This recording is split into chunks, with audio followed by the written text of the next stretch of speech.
پہلے تو میں یہ عرض کروں محرم کی اسلام میں فضیلت کیا ہے اور کیوں ہے یہ فضیلت۔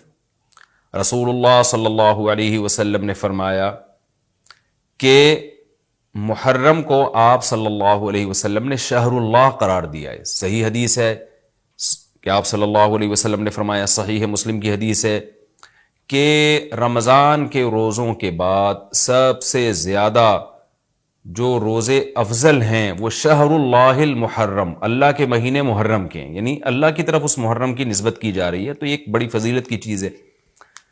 اور قرآن میں جن 4 مہینوں کو محترم قرار دیا ہے، عرب ان مہینوں میں جنگ و جدال کو حرام سمجھا کرتے تھے کہ یار یہ ناجائز ہے، اس میں جنگ نہیں کرنی چاہیے، ان مہینوں کا احترام لازم ہے۔ ان میں 4 مہینوں میں محرم بھی ہے، محرم، رجب، ذی الحجہ، ذی قعدہ، ذی الحجہ، یہ 4 مہینے ہیں جو محترم ہے، لیکن اس میں پھر رجب بھی داخل ہے اور ذی قعدہ بھی اور ذی الحجہ بھی، تو یہ بھی ہے۔ اور 10 محرم کے روزے کی بڑی فضیلت ہے۔ آپ صلی اللہ علیہ وسلم نے فرمایا 1 سال کے گناہوں کی معافی کا ذریعہ بنتا ہے، لیکن آپ نے فرمایا کہ یہودیوں کی مشابہت نہ کرو، کیونکہ یہودی 1 روزہ رکھتے ہیں تو ہم 9، 10 یا 10، 11 2 روزے ملائیں گے، تو یہ محرم کی فضیلت ہے۔ اور یہ کیوں ہے اس کی ہمیں وجہ معلوم نہیں ہے۔ جیسے کسی نے ابھی بھائی نے سوال پوچھا نا ایک کہ اس میں کوئی واقعات ہوئے تھے، تو پہلے میں بتا دوں 10 محرم میں جب نبی صلی اللہ علیہ وسلم نے محرم کے مہینے کی یہ فضیلت بیان کی تو اس کو کسی واقعے کی بیس پہ بیان نہیں کی ہے۔ اس بارے میں جتنے واقعات ہمارے پاس منقول ہیں کہ آدم علیہ السلام جنت سے زمین پہ آئے تھے، یا قیامت آئے گی اس دن، یا یہ کہ اور پتہ نہیں کیا کیا، ابراہیم علیہ السلام کو آگ میں ڈالا گیا، یہ سب من گھڑت ہیں، اس کی کوئی حقیقت نہیں ہے، موضوع روایتیں ہیں۔ البتہ اس دن موسیٰ علیہ السلام اور بنی اسرائیل کو فرعون سے نجات ملی تھی، اس بارے میں روایت سندن بہتر ہے، یعنی اس کو مستند روایت کہا جا سکتا ہے۔ تو وہ یہ کہا جا سکتا ہے کہ 10 محرم کو موسیٰ علیہ السلام اور بنی اسرائیل کو اللہ نے فرعون سے نجات دی تھی، اسی بیس پہ یہودی روزہ رکھا کرتے تھے اس دن۔ تو یہ روایت کے علاوہ باقی جتنے بھی واقعات ہیں سب من گھڑت ہیں۔ باقی حضرت حسین رضی اللہ تعالی عنہ کو جو کربلا میں شہادت ملی ہے، وہ تو 10 محرم، وہ تو فضیلت تو اسلام میں پہلے سے تھی، تو حضرت حسین رضی اللہ تعالیٰ عنہ کا واقعہ تو بعد میں ہوا ہے، تو اس سے حضرت حسین کی شہادت کو اور فضیلت مل گئی کہ آپ کو ایک مقدس دن میں اللہ تعالیٰ نے شہادت عطا فرمائی ہے۔ اسی میں ایک سوال ہے جی، محرم میں نکاح کرنا کیسا ہے؟ یہ سوال بھی ظہور احمد نے کشمیر سے پوچھا ہے۔ محرم میں نکاح کرنا بھی جائز ہے، بلکہ ہمارے مسلک کے مطابق باعث برکت ہے، کیونکہ محرم کو اللہ کے نبی نے محترم قرار دیا ہے، جو قابل احترام مہینہ ہے تو مقدس ہے، تو مقدس مہینے میں عبادت کا ثواب بھی زیادہ ہوتا ہے، اور نکاح بھی شریعت میں عبادت ہے۔ نکاح کیسے عبادت ہے؟ شریعت نے نکاح میں عبادت کا رنگ ڈال دیا ہے۔ دیکھیں آپ کہ نکاح ایک معاملہ ہے، لیکن اس سے پہلے خطبہ بھی ہوتا ہے، خطبہ جمعے کی نماز سے پہلے ہوتا ہے، خطبہ عید کی نماز سے پہلے ہوتا ہے، خطبہ استسقاء کی نماز سے پہلے ہوتا ہے، خطبہ حج میں ہوتا ہے، یہ ساری عبادتیں ہیں نا جس میں خطبہ ہے، لیکن اسلام نے کیا کہا؟ نکاح سے پہلے بھی خطبہ ہوگا۔ اس کا مطلب اسلام نکاح کو عبادت قرار دے رہا ہے، نکاح میں عبادت کا رنگ بھر رہا ہے، تو عبادتیں تو مقدس مہینے میں زیادہ ثواب ہوتا ہے ان میں۔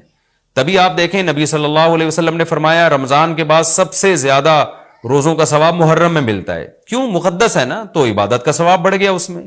تو اس حدیث سے صاف ہمیں پتہ چلتا ہے کہ اگر کوئی محرم میں اس نیت سے نکاح کرتا ہے کہ مقدس مہینہ ہے تو اس میں عبادت کا ثواب بڑھ جائے گا، اور اس میں انشاءاللہ اللہ سے امید کی جا سکتی ہے کہ خیر و برکت زیادہ ہوگی، تو اس کو منحوس سمجھنا جائز نہیں ہے۔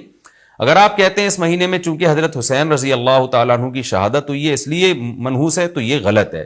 ایک تو ہماری نظر میں شہادت ایک بہت مقدس مقام ہے، اس کی وجہ سے کوئی مہینہ منحوس نہیں ہو سکتا، مقدس تو ہو سکتا ہے، منحوس نہیں ہو سکتا۔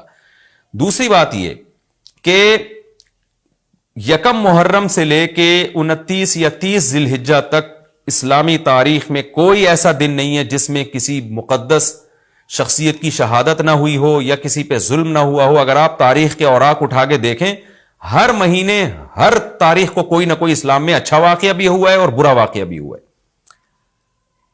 حضرت عثمان رضی اللہ تعالیٰ عنہ کی شہادت ہوئی باغیوں کے ہاتھوں، خود نبی صلی اللہ علیہ وسلم کی وفات ہوئی ربیع الاول میں، اور بھری ہوئی ہے نا اسلامی تاریخ۔ حضرت علی رضی اللہ تعالیٰ عنہ کی شہادت ہوئی، تو ان تمام شہادتوں کے آپ ایام نکالیں، ان کے مہینے نکالیں، کوئی مہینہ نہیں بچے گا۔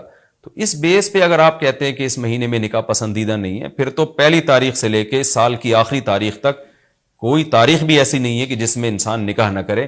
اس کا مطلب پھر آپ کنوارے چھڑے چھاٹی گھومتے رہیں، اور مسلمانوں کی پھر گروتھ ریشو تو میرا خیال ختم ہو جائے گا، مر جائیں، کہاں پیدا ہوں گے لوگ.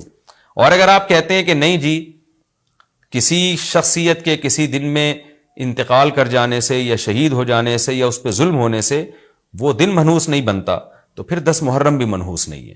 10 محرم میں بھی آپ نکاح کر سکتے ہیں، اور محرم کے بقیہ تاریخوں میں بھی آپ نکاح کر سکتے ہیں.